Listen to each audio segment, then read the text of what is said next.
Conversation on race and policing began in response to the police killing of George Floyd on May 25th, 2020. In this partnership between CSU San Bernardino and the Brennan Center for Justice, we hope to engage in ongoing discussions related to the history and current context of race, policing, and criminal justice with guests from diverse academic fields and backgrounds. Hello, everyone, and welcome to this week's conversation on race and policing. My name is Matt Patino. I am an adjunct instructor of history at Crafton Hills College. I'm also a former police officer with the city of Rialto. Today, we will be in conversation with Dr. Paloma Villegas from Cal State's Sociology Department and Dr. Dylan Rodriguez from UCR's Black Study and Media and Cultural Studies Department. Before we begin, I would like to read our land acknowledgement. We recognize that the campuses of California State University San Bernardino each sit on unceded indigenous ancestral homelands. For San Bernardino, the land of the Gabrielino peoples, Chemehuevi peoples, Serrano peoples, and the federally recognized land of the Yuhaviatam of San Manuel Nation. For Palm Desert, the land of the Cahuilla peoples, and the federally recognized land of the Agua Caliente Band of Cahuilla Indians. We recognize that every member of the CSUSB community has benefited and continues to benefit from the use and occupation of this land since the institution's founding in 1965. Consistent with our values of community and diversity, we are responsible for acknowledging and making the university's relationship with Indigenous peoples visible. By offering this land acknowledgement, we affirm Indigenous sovereignty and will work to hold California State University San Bernardino more accountable to the needs of American Indians and Indigenous peoples. And now I will turn it over to my colleague, Stan Futch. Thank you. Today we welcome Dylan Rodriguez, a distinguished professor at UC Riverside. He is also a director of the Center for Ideas and Society, past president of the American Studies Association, former chair of the UC Riverside Academic State, former chair of Department of Ethics and Studies.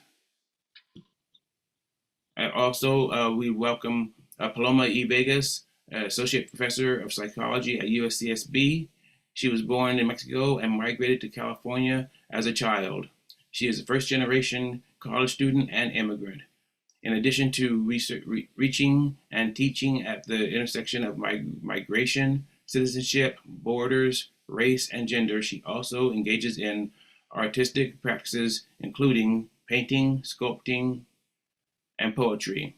She earned her PhD sociology education, University of Toronto, and a MA Women's Studies, San Francisco University. Welcome our guests, and I'm not sure which one to start, so I will give it to you.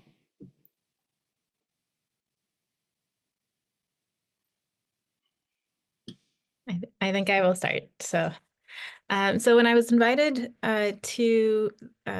first, thank you everyone for the invitation, and thank you for having me and allowing me to share some initial thoughts about what has been going on since the election and how campuses are organizing or not regarding supporting undocumented students, which is something that I'm really interested and invested in.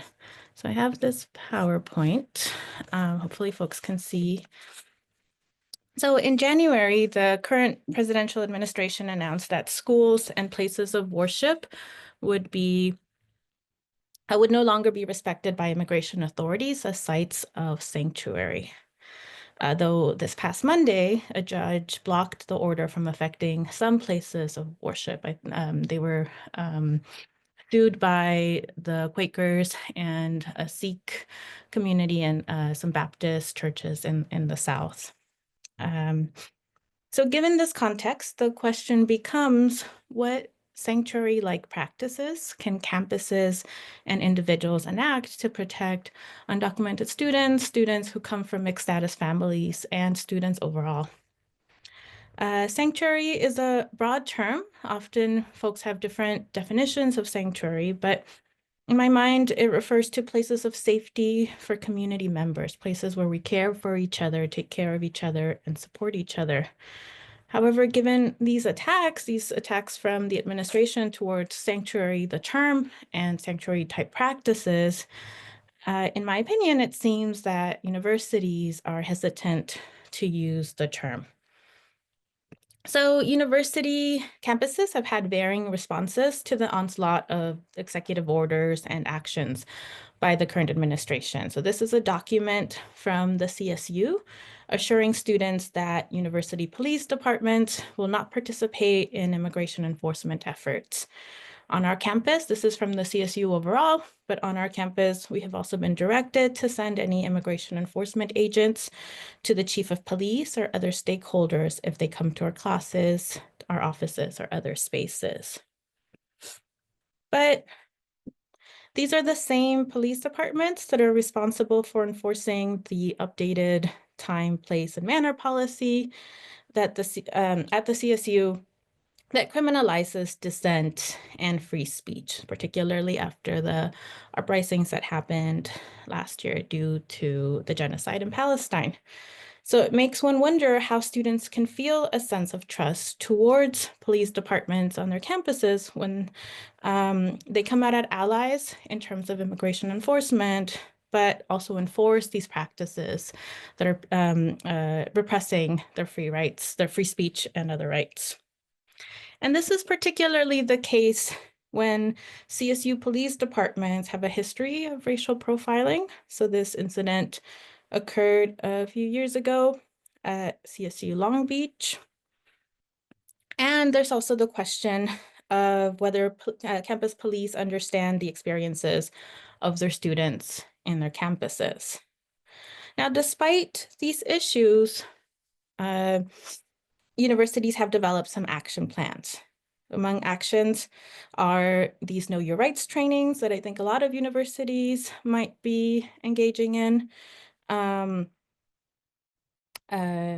the dissemination of these red cards. I don't know if folks have seen these red cards. What they are is on one side, they outline a person's rights, and on the other side, there's information that they can just kind of give to an immigration enforcement agent to say, I don't wish to speak. I am upholding my rights to not say anything, and the rights to not open a door, etc. Recent news stories have touted the fact that these red cards have been successful at least in some places, successfully stopping immigration enforcement agents from trying to intimidate people to open doors, etc. So they have been helpful. Also, the role of dream centers or undocumented success centers have been really important and pivotal in this work. So a lot of Know Your Rights trainings, a lot of information to students has occurred. And campuses are also figuring out what places can be designated as private. So we have been told that, to the best of their knowledge, at least on our campus, classrooms, when class is being held, that designates a classroom as a private space so that immigration enforcement agents are not allowed to enter those private spaces, excuse me. But this is still very unclear, at least on our campus, because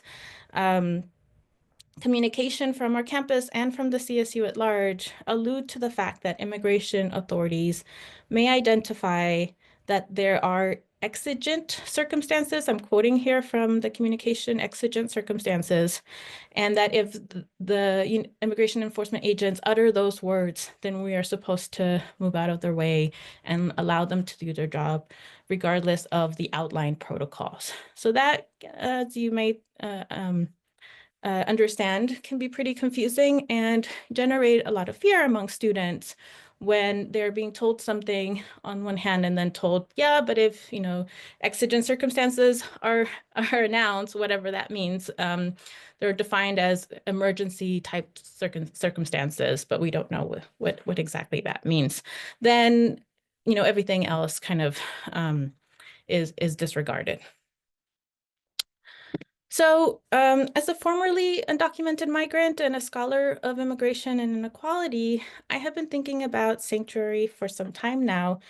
and what constitutes sanctuary when governments, organizations, and other stakeholders refuse to recognize the humanity of individuals with precarious immigration status. In our forthcoming book, which is titled Defying, sorry for the long title, Defying Higher Education Borders with Migrant Students in Canada, Building Counter Stories and Sanctuary Universities. So in that book, my colleague Tanya Aberman and I think through the creation of sanctuary spaces on university campuses through the lens of acompañamiento, which refers to the ways that we accompany each other in order to create networks of access and support for students, for peers, for migrants, etc. How we co-construct solidarity and knowledge is really important. Acompañamiento compels us to think about how we can bridge entry to higher education and access, as well as generate a sense of belonging and safety to the best of our abilities. Our project focuses on a bridging program in Canada that allows precariously documented students access to one university in Toronto, now two. But, in relation to all the universities in Canada, only two universities allow students to have access. These precariously documented students can pay domestic fees and enroll without applying for immigration permit that would out them to immigration authorities. This work has been difficult because universities have been afraid of what the Canadian federal government might do to them if they find out that they are giving students the opportunity to enroll. Yet, these universities have made the decision to do so, albeit after many legal considerations. And I raise this example because I think this is a moment for universities in the US and university administrators to be brave and publicly and loudly claim their support for undocumented students, for trans students, and for all students affected by the current context. Yet, in my opinion, we are seeing the opposite happening. Universities are caving to demands, they're cutting programs and diversity, equity, and inclusion practices, even if those have been rightly critiqued. And in relation to immigration status, they are evaluating how loud and visible their support will be versus their potential loss of revenue given threats to federal funding. And I think, this is really sad. This messaging or this lack of messaging hurts students. It sends a message that they are not valuable enough to be cared for publicly. Given this context, what might we do to create pockets of support for students when our leaders are unwilling to do so?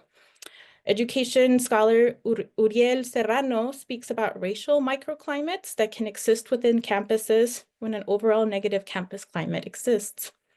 These can be affinity centers, faculty offices, clubs, or other places.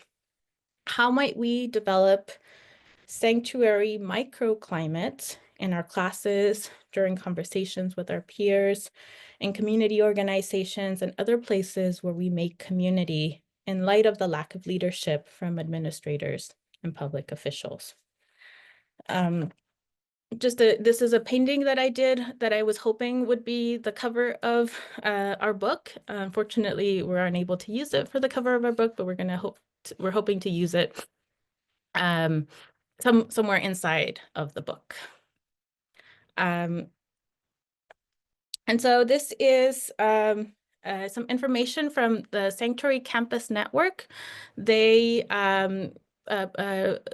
published this article titled Why Sanctuary Campus Now?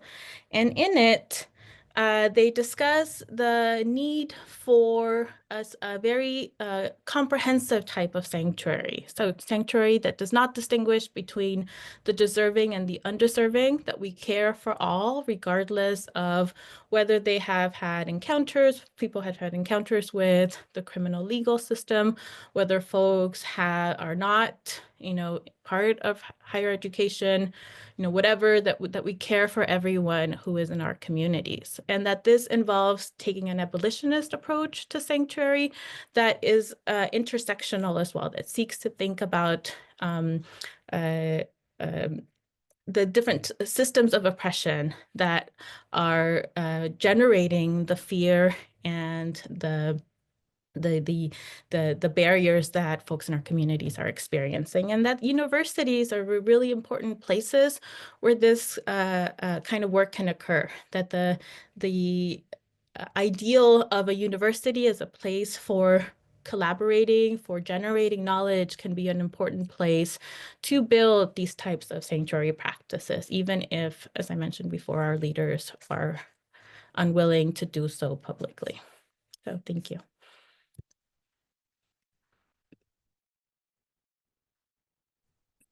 I'll just jump right in, huh?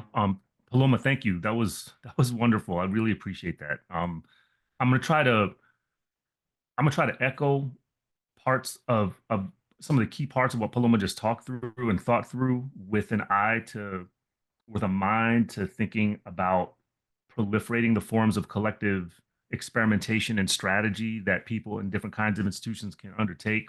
That's probably the most important, I think, takeaway point from what Paloma just talked through, is that this is a moment in which the conventional practices of academic individualization, of institutional isolation, and of the provincialization of university campuses away from surrounding communities, especially surrounding communities that are policed and surveilled by the state at all levels, from the city to the county to the federal. Those are the forms of institutional isolation and provincialism that we are confronting in this moment, because those forms of isolation and provincialism are what facilitate this expansive reach of policing state violence, surveilling state violence that targeted communities are encountering right now. So what I'll share in the next couple of minutes, I hope will echo parts of what Paloma thought through. And I want to think about how we are inhabiting a historical moment of domestic counterinsurgency in the United States at multiple levels. So let me think through what the concept of counterinsurgency means when we frame it as a domestic apparatus of war making that tends to unfold through policing institutions. And when I say policing institutions, I mean more than just the police, more than just the sheriff's department, more than merely the FBI.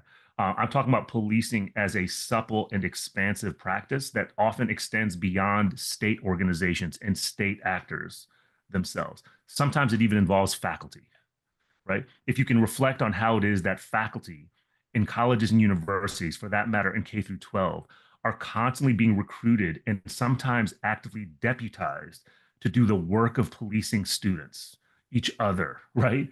Staff, organizations and movements and mobilizations, you'll get a sense of how I mean policing as an expansive and proliferating and supple apparatus into which many of us, sometimes despite our best intentions, are invited.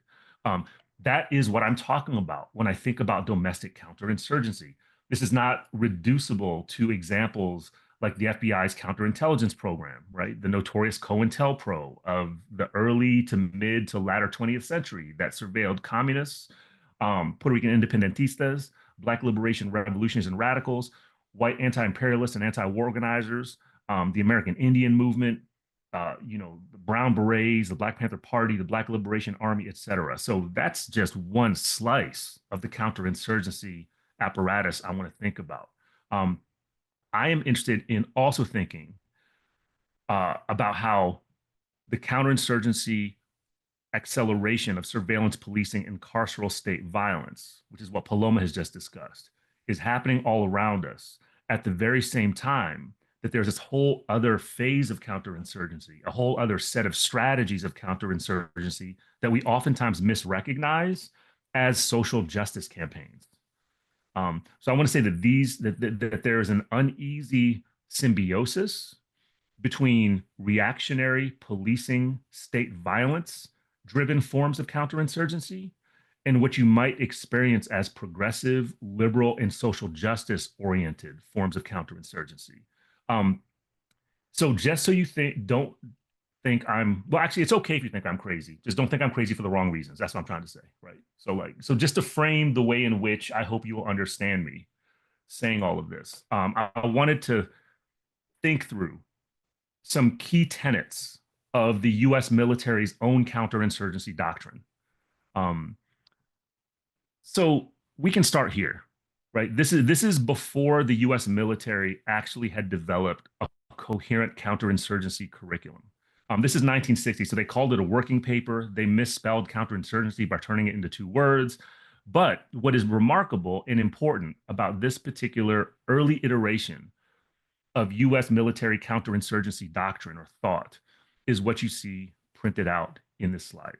The idea that political, socioeconomic, and psychological reform programs are essential conditions, that they are the foundation on which a military victory must be achieved. I want that to stay with you for just a moment, right? That at its very inception, the idea of counterinsurgency as a set of practices that are intended to neutralize or eliminate radical and revolutionary struggles for liberation, self-determination, decolonization, et cetera, that in order to neutralize and exterminate those forms of collective movement and struggle, that reform actually plays a central role as a weaponry of the counterinsurgency practice, right? So it's not merely the militarized destruction of radical and revolutionary movements. It is also the attempts to institute reform in the very same societies and places in which radical and revolutionary movements are happening, to undermine the claims and the objectives and the agendas of radical and revolutionary organizations and people.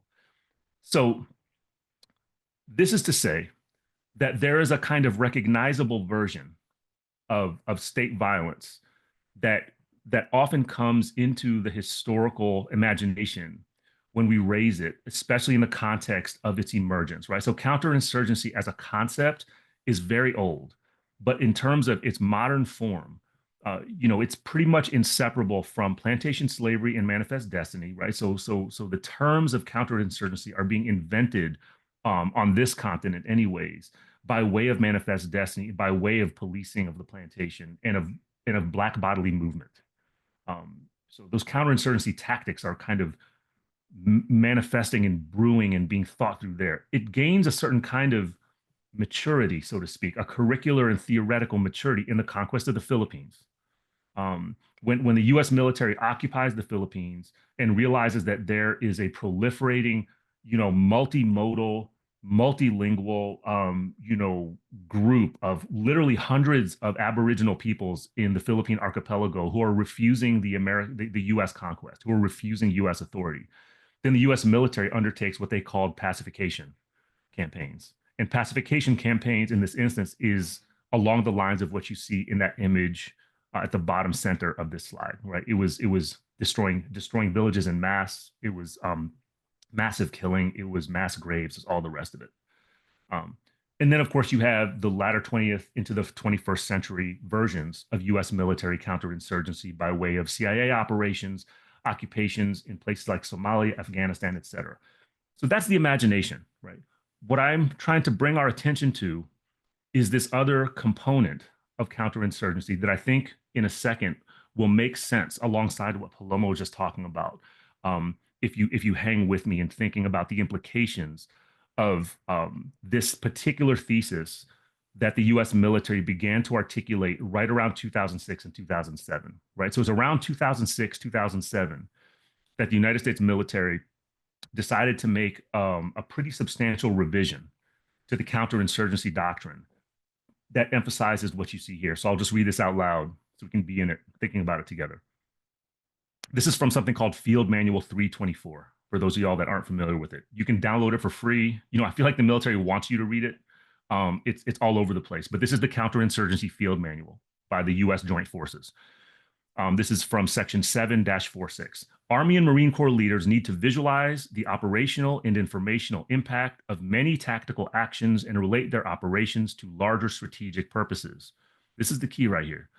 Open channels of discussion and debate are needed to encourage the growth of a learning environment in which experience is rapidly shared and lessons adapted for new challenges. The speed with which leaders adapt the organization must outpace insurgents' efforts to identify and exploit weaknesses or develop countermeasures.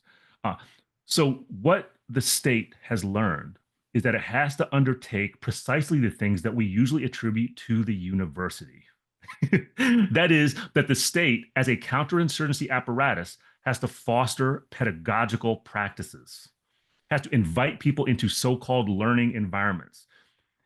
If you think about this particular tactic as a counterinsurgency tactic, you'll be able to identify how it seems to be happening everywhere. That there are learning environments in the context of what I would call domestic warfare or domestic counterinsurgency, in which the apparatuses of direct state violence, meaning police and sheriff's departments, meaning, yes, the FBI, and other state institutions, have a direct presence, a pretty consistent presence on things like task forces, panels, public forums, sometimes university-initiated, reform discussions about campus security and policing.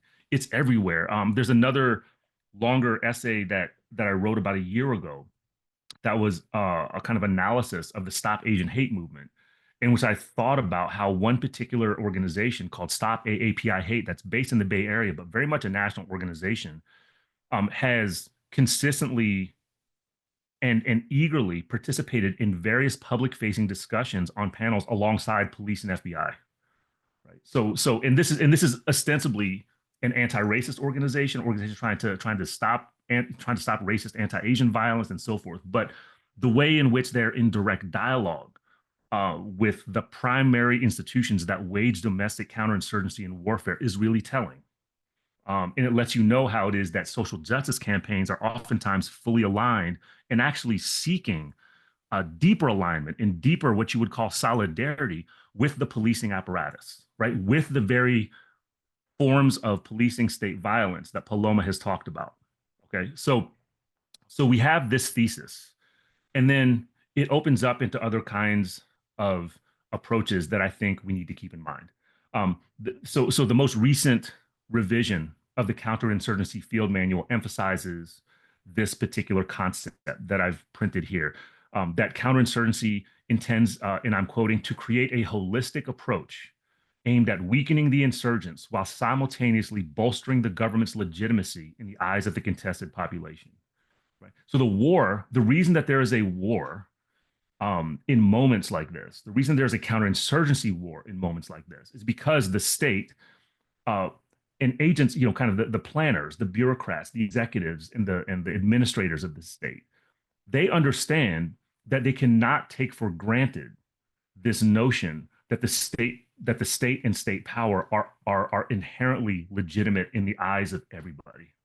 Right? That once you start dealing with the prospect of ICE raids, once you deal with the proliferation of constant and normalized anti-Black police violence, once you deal with the implications of something like the prison industrial complex, which remains unprecedented in modern human history, that there are going to be constant questions about how brittle, how fragile, or for that matter, how powerful state power's legitimacy is in the eyes and in the experiences of people who are targeted by that state violence. So what the counterinsurgency doctrine is encouraging is what they called a holistic approach, right? This is different from what they were saying in 1960. In 1960, they called it primarily a military activity. That is no longer the case, right? What is happening now is a holistic approach that is emphasizing what we call the learning environment. So this is the argument that I'm making to y'all as we think about policing, okay? Is that on the one hand, I understand the U.S. nation building project, what we call civilization, right, as a settler colonial plantation project. It's a permanent state of counterinsurgency, right? Primarily because there was such deep targeted violence involved in this localized continental and global nation building project. There are so many peoples who are specifically targeted by those projects that there is a necessity, a kind of perpetual necessity to also theorize and experiment and wage counterinsurgency campaigns against all different kinds of people.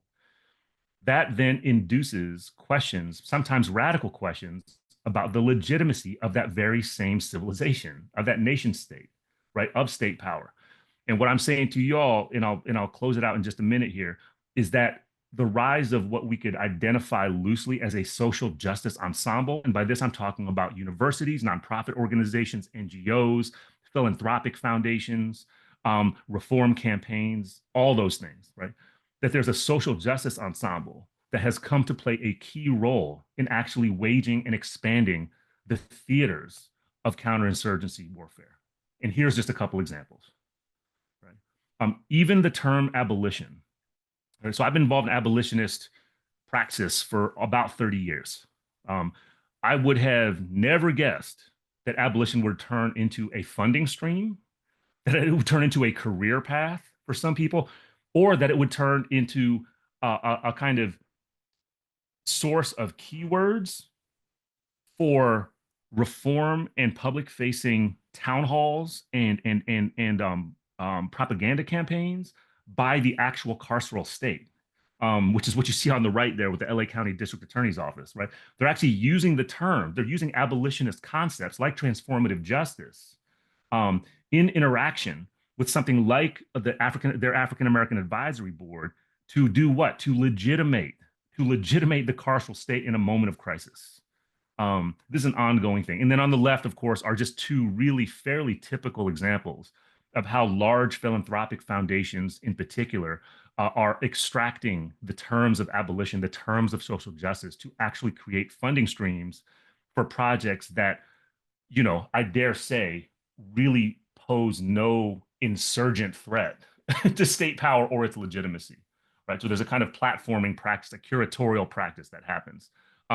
So I'll pause by just saying that I think the presence and the role of the public university, Cal State, UC, all the way down the line, and actually to some extent many private universities and colleges as well, that that university and college ensemble, to the extent that they are now primary theaters of war from the right, from Zionism, and from elsewhere, right? The war on DEI, the war on critical race theory, the Zionist war to squash and destroy Palestinian solidarity and Palestinian liberation, anything, right? Even thinking, right? Not to mention organizing. This signifies to us how universities and colleges as institutions are actually primary sites in waging the wars of counterinsurgency at all different levels across that spectrum, from the progressive social justice apparatus to the reactionary Zionist and militarized policing apparatus. I think the entire continuum is actually wedged within these logics of counterinsurgency. And this is what brings a special urgency to thinking about the forms of collective praxis and resistance and refusal that Paloma raised in the opening comments, which I deeply appreciate. I'll pause there, and I'm looking forward to talking with you all more. Thank you so much.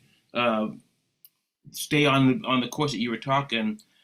One of the things that I've seen over history, a lot of history, is just what you got through saying, is they take the organizations that get, when they're small, they're not really concerned, but as they grow and grow and grow, they tend to devalue them and say, and instead of saying what they're doing is a positive thing, the government says this is a radical organization, even when it's not a radical organization.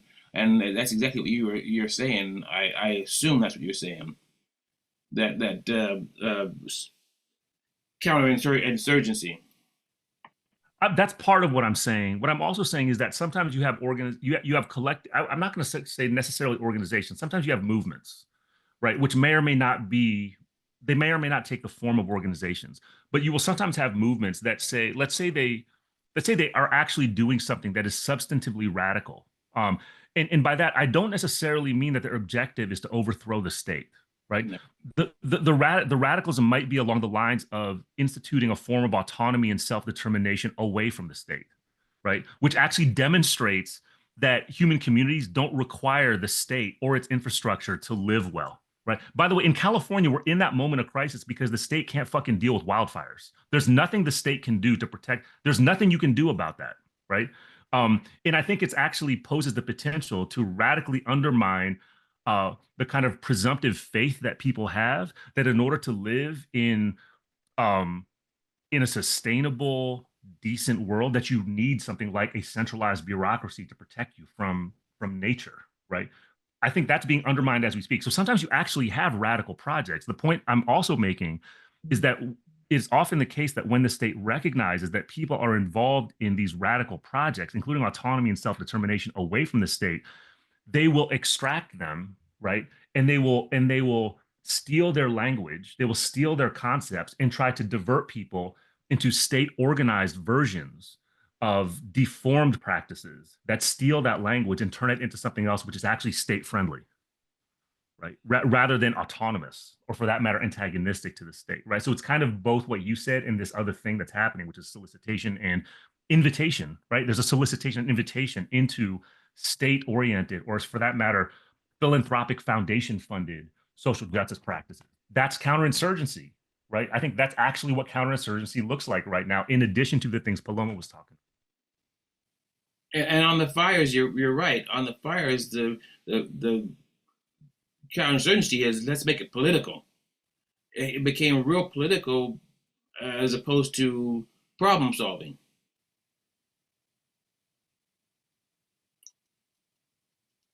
Matt, do you want to step up next? Yeah, so I have a question for both Drs. Rodriguez and Villegas. With this kind of reframing, or this kind of what's the word I want? By taking these ideas or taking these labels, it'd be very easy for the counterinsurgents to take the term sanctuary. How do we identify a safe space on campus?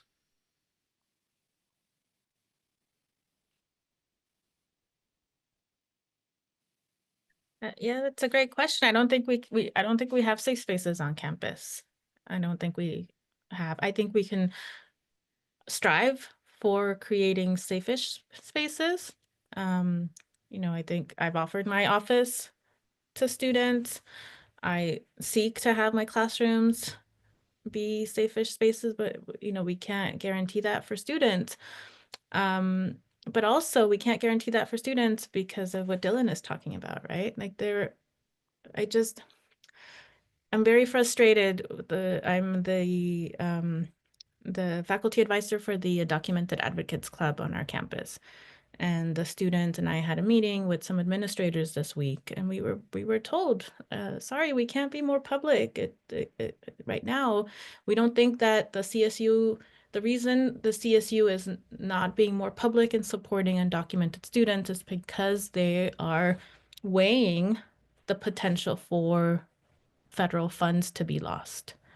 So like I have been in academic settings for decades now. I understand that the university doesn't love me, right? And it's never going to love me. But to see the students have to face that was really, really disheartening. To see that they are in a vulnerable, I'm sorry, but they're in a vulnerable situation right now. And all they're being told is, we can't be public and support you because we might lose our federal funding, which then means that, that's what's going to happen to DEI. That's what's happening at Sonoma State. That's what's happening to gender and sexuality programs. That's the threats to ethnic studies programs. So, and I know that students eventually have to learn that these universities were not made for them. But it's really disheartening when we seek, at least in our classrooms, to create these spaces for students to create knowledge, to be excited about, the subjects that we teach, the things that we are interested in. So, yeah.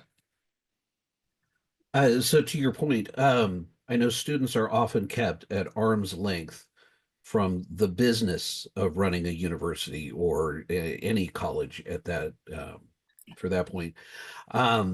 How can students and how can active faculty respond when the administration says, look, if we don't do this, we lose our funding and everybody's out, rather than a small segment?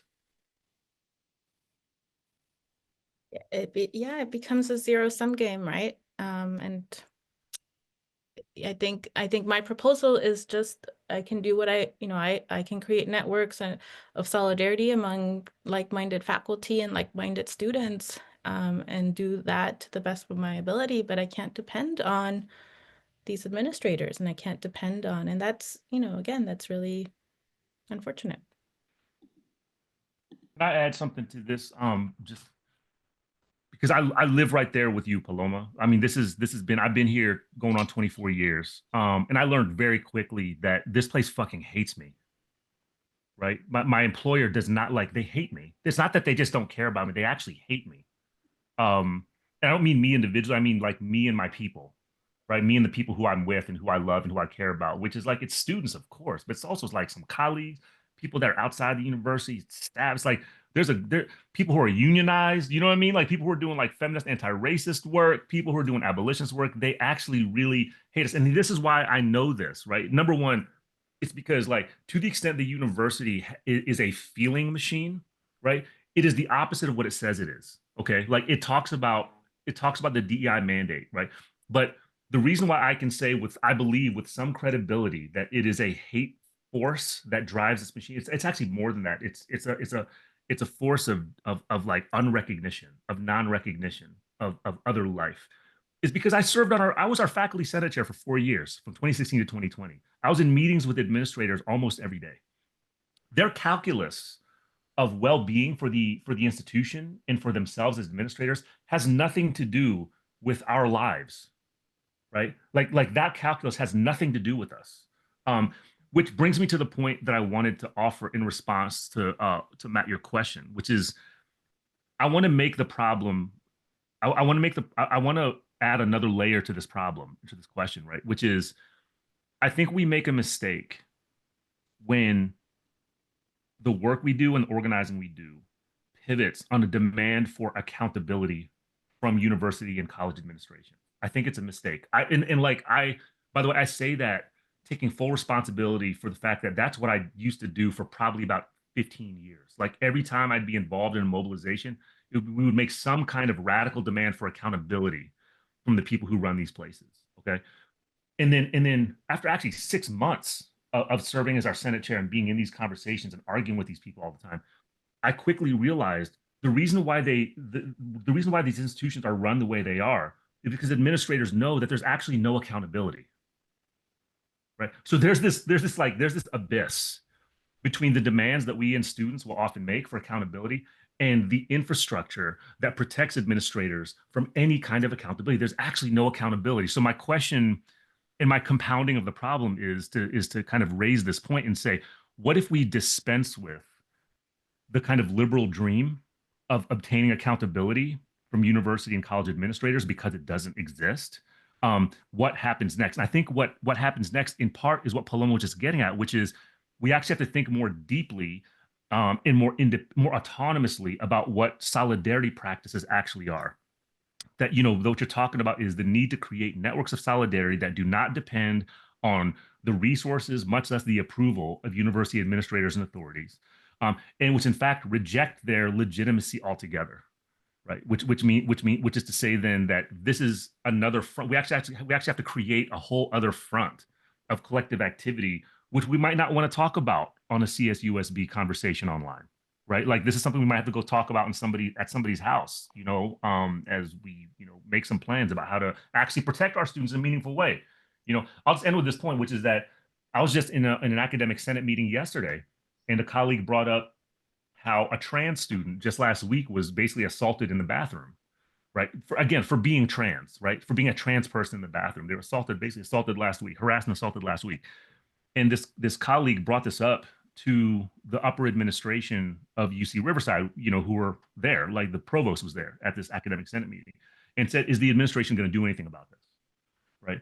And the overarching response pivoted on kind of it was a circuit of two things. One was, oh, well, we didn't know about that. Right. And then two, it was call the police. Right. So it's like, and then of course the point that my colleague then made is, yeah, well, a faculty member did call the police, and the police actually, they're not equipped to handle this. Right. That's literally not their job description to address this. And it's also not in their skill set. If anything, that trans student probably, if they didn't already, they probably learned the lesson. The police are not going to help you. Right. They're not coming there to serve you. They're not coming there to make your life better. It's like, if anything, you might actually walk away from that interaction even more violated than you were by the original traumatizing incident to begin with. So that's a situation. I think it's actually worse than a lot of well-meaning social justice oriented faculty believe it is, to the extent that, we're dealing with an institution that's more like organized crime than it is even like a corporation, right? In the sense that the people who are at the top of the pyramid have no accountability to those who are underneath them. Michael? Thank you, Paloma and Dylan. Excellent discussion, and I think coming at a time when multiple communities are under attack at the same time, right? As you mentioned, while it'd be nice to develop some solidarity with faculty members to protect students, the faculty members themselves are being targeted under these DEI programs and CRT or anti-CRT rhetoric, and obviously the funding that supports universities is under attack. And you mentioned, Dylan, one of the key aspects of counterinsurgency tactics is isolation and isolating a community. And obviously the way that the government has been targeting a number of communities over the past 20 years, starting with Muslim communities in the aftermath of 9/11, through countering violent extremism programs. I don't know if you've studied those or looked at those. But now that so many communities are finding themselves being targeted, in other words, there's kind of a crescendo under this administration where so many communities, if we can't look to governmental institutions or even academic institutions, how do we start to build that solidarity between communities so we can protect one another? I've been taking up a lot of space. Paloma, I feel like you have answers to this, and then I'll tag along with you. But I feel like you actually are thinking about this actively.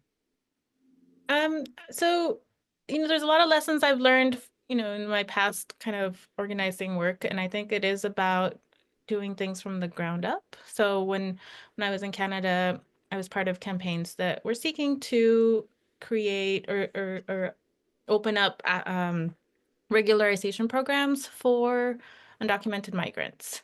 But those things, the government was not just going to give that to folks. And so what folks were started to do then was to create spaces of what we might call sanctuary, right? So to go to community centers and say, hey, are you willing to not work with immigration authorities if they come to your organization?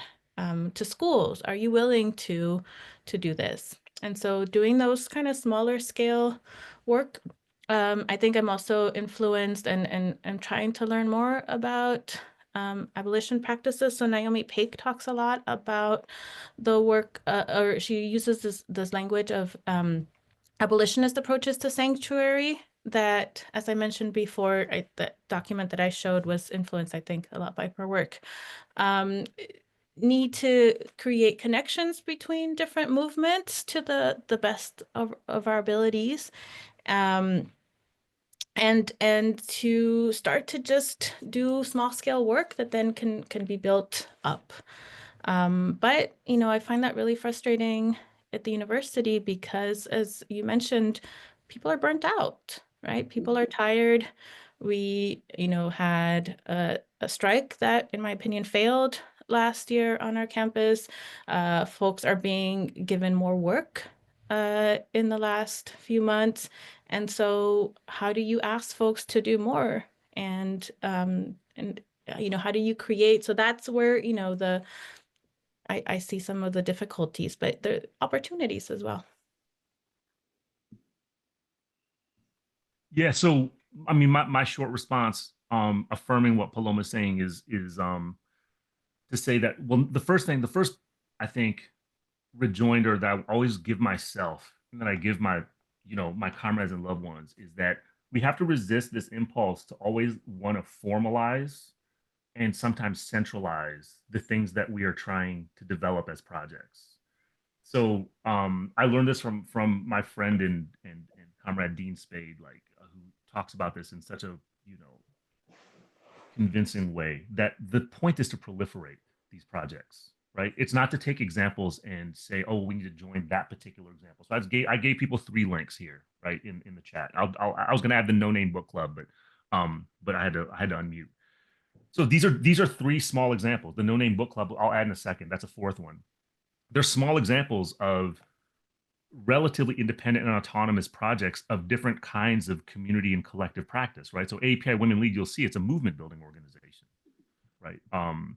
And they do it they do it through research, they do it through thinking critically and analytically about collective strategies in the communities that people live in. Ujima Medics, a group I've known now for probably going on 5 years. I have deep respect for what they do. They're based in Southside Chicago. I mean, I'm not going to try to summarize what they do here, but that's an autonomous organization that is directly responding to the fact that 911 does not respond to Black people in Southside Chicago, right? So their primary practice is to teach community members how to build collective power by picking up skills of traumatic care around gunshot wounds and asthma attacks, right? So I don't know how many lives they have saved of themselves and of others around by picking up these skills, but it's also about building a form of autonomous community power that does not rely on the state or even state adjacent apparatuses, right? So they have relationships with hospitals. You know, they have relationships with the folks who run 911 and do the response, right? But they're not dependent on them, okay? So like I'm saying that there's a kind of nuance here that's important. And then study and teaching, Reparations Book Club and thank you, Jeremy, and No Name Book Club. Excellent examples of the forms of autonomous study and reading, and for that matter, theorization and research that people do in an ongoing way, you know, both in person, online, and et cetera, right? That's some of the best educational environments that I've been in have nothing to do. They generally have nothing to do with being inside the university, right? They have to do with proliferating the skills and the resources and whatnot that you might be able to extract from the university setting. So I think the examples are everywhere. Like we're surrounded by them. And that's why I realize I have to have these responses to folks who ask this question. It's like, okay, so you're talking all the shit about the state. You're saying we need to be not dependent on, okay, give us examples. Okay, cool. I got them. Paloma's got them. Like we got the examples. So like either join one or create one. It's not this grandiose thing. You're not doing this. You're not trying to start a startup in Silicon Valley. You're just creating a collective of some kind where you're at. And that's what it's about, proliferating those kind of practices. Thanks for that. And I actually did some work with Stanford Law School, and they have a report that I just put in the chat as well, because there's you know, and your article about the Stop API Hate, I think touches on this, that you know, one of the ways they isolate communities is by under policing or, you know, not treating the victims of crime in certain communities as constituents that they owe a duty to. And that's particularly in the case of hate crimes, which of course are defined by targeting protected classes. And so, you know, have you studied restorative justice methodologies to kind of establish that same non-governmental, community-led mechanism to try to address crimes that occur that harm the communities that we're trying to protect? So yeah, I think restorative and transformative justice practices can be helpful, but I don't think that they're a catch-all solution to the forms of damage and harm and violence that are constitutive of all kinds of different communities and relationships, right? So like the acts of exploitation and assault and violence and harm that people do tend to generally be an expression of an already constituting violence. I'm talking about in the suburbs too, right? I'm not even right. In the suburbs especially, that's what I should really say, right? So I'm not talking about where Ujima Medics does their work. I'm talking about like every kind of rural communities. There's a constitutive violence that when you scratch the surface, sometimes in these transformative and restorative justice settings, people will talk about it, right? They'll talk about like this cycle of violence began because people are fucking hungry. Like it's literally that, or people are sick, or some combination of those things, right? So it's like, so part of this is resisting the criminological and especially the hate crimes formulation, which tends to think about things as individual acts, and to just understand about the conditions of violence that constitute communities and therefore constitute the people in them. And that's why I think there's limitations to the way TJ and RJ can work, because they still tend to focus on settings in which you're dealing with an individual act of some kind. And also people need to agree to do it, right? So I've seen settings where where people want to do a TJ/RJ process, and the folks that are culpable, like they want nothing to do with it, and that makes it really hard. So I think you got to be creative, and you got to be really militant in trying to formulate radical concepts of like justice and reparation that maybe don't just rely on transformative and restorative justice practices. Thank you. Paloma, in your talk, you talked about professors policing co-workers and students, and you mentioned the strike, and so can you touch on that, because there's a lot going on at CSUSB, and a lot of disgruntled professors, and that's why this strike came about. And even before that, a couple of years before that, there were also things going on. The employees were being targeted, and I think we go to the provost looking for answers, and the provost isn't there for us. And so I'm not sure if that's the case, or could you just talk on it a little bit about policing and recruiting professors to be on your side as opposed to being part of the college community? Yeah, I mean, I think that there's been a reorganization of the CFA, so hopefully that will help. I think that some faculty were upset about the decisions that the faculty union made during the strike, and in terms of putting the vote forward. I think that there was a lot of policing that was happening around the strike, in terms of we had to let administrators know that we were going to be participating in the strike, and then they were going to dock our pay, so that those punitive practices. And so I think that there's certain sectors of membership in the union that again are trying to change some of the practices within the CFA. I think we have some good leadership on our campus, so I'm looking forward to seeing what our new organizing efforts will lead to.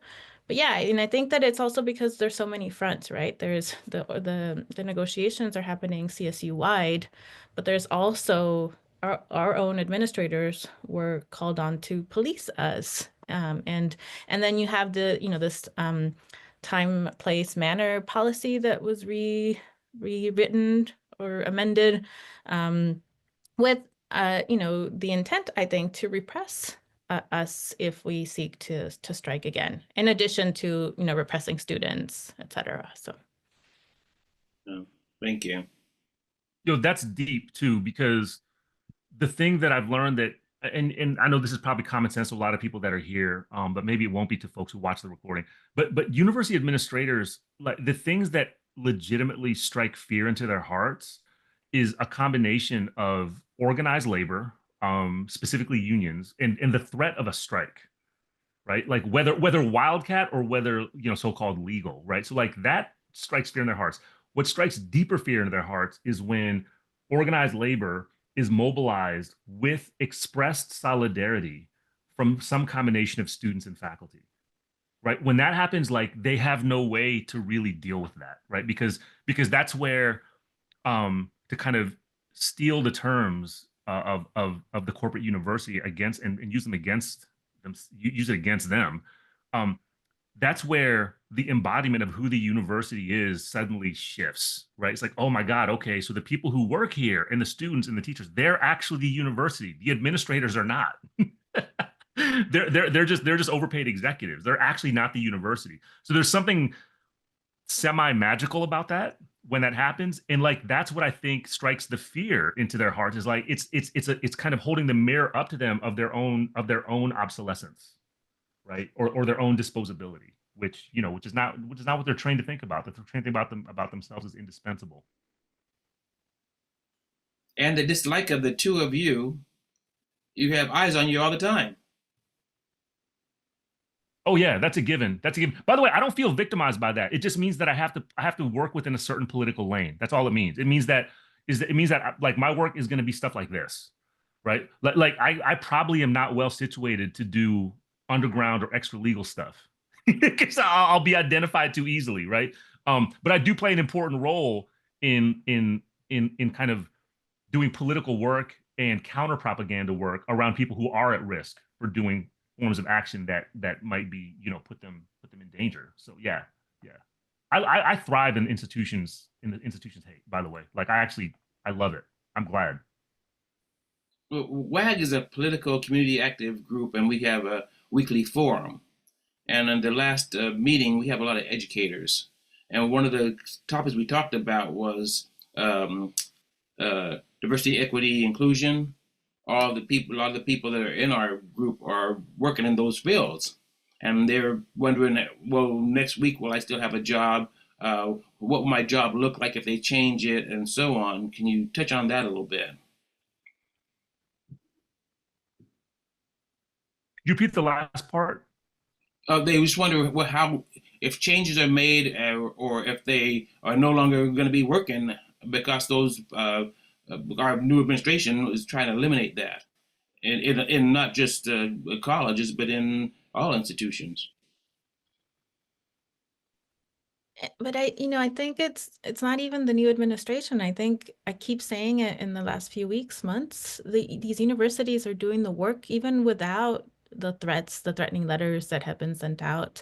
These universities were already doing the work, and you see like people are now boycotting Walmart and Target, etc. These corporations, these universities were already doing the work of pulling away or doing these performative projects of DEI, right? Claiming that, having these working groups, etc. But were they actually doing work to promote diversity, equity, inclusion, justice? Yeah, and I'll just add to the extent that we understand that I take my own argument seriously. I mean, this puts us in a strange position because many of us who are targeted by the so-called anti-CRT, anti-DEI attacks are actually severe critics of both CRT and DEI. Right. So, but like that shouldn't be surprising when you look at people like Chris Rufo and others who are the architects of these attacks, who like they openly say it on their Twitter X whatever feeds, right? They say like, we don't give a shit about critical race theory. We just use that as the kind of umbrella term to mean everybody we're trying to destroy, right? Same thing with DEI, right? Because like many of us who've experienced DEI at our institutions understands that it at best is limited, although more commonly it's actually actively undermining authentic attempts at creating forms of justice, equity, and serious inclusivity and inclusion. They're actually counterinsurgent apparatus. I mean, that's the whole premise of DEI. Is this counterinsurgency apparatus? It's part of a liberal counterinsurgency apparatus in the university. So it puts us in this strange position where now the reactionary, a kind of version of US fascism is attacking DEI, but that's not really what they're attacking. That's just the showcase, right? What they're actually attacking is the existence of people like, some of us, the existence of some of us on this call, like our university-based existence. Okay. Jeremy? Thanks, Stan. I actually wanted just to draw attention to Angela Asbell's, who's joined us over from literature, who recommended Let This Radicalize You from Kelly Hayes and Mariam Kaba. We do have to wrap up well, we're a few minutes over, so I don't want to impose too much on our guest time. This reminded me a lot of Olufemi Otaiwo's Elite Capture book. It got me thinking about that, the ways in which a lot of these conversations get sort of captured by a sort of neoliberal educational institution. So there's so much more to talk about, and I hope that Dylan and Paloma will join us again for another future event. Thanks, Mike. I have to log off.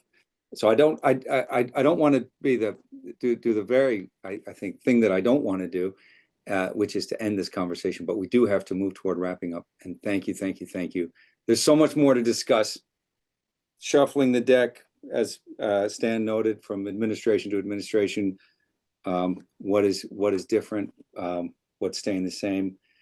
There's a lot more to talk about. You said at the beginning, Dylan, how quick an hour is, and Paloma joining us with so much more to talk about. I wish we had 3 hours, but I hope that you'll return for another talk with us soon about these important. Thank you for being here.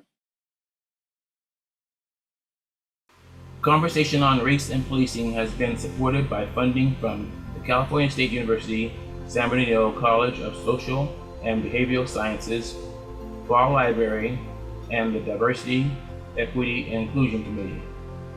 Tin Lee is our technical consultant. Pamela Crafton provides administrative support, and Alan Yorba provides communication support. There's more information in the show notes, and please join us online at csusb.edu/CORP for upcoming programming, and find our catalog of over 100 past events with guests like Robin D.G. Kelly, Jamal Bowman, and Dorothy Roberts, and many more.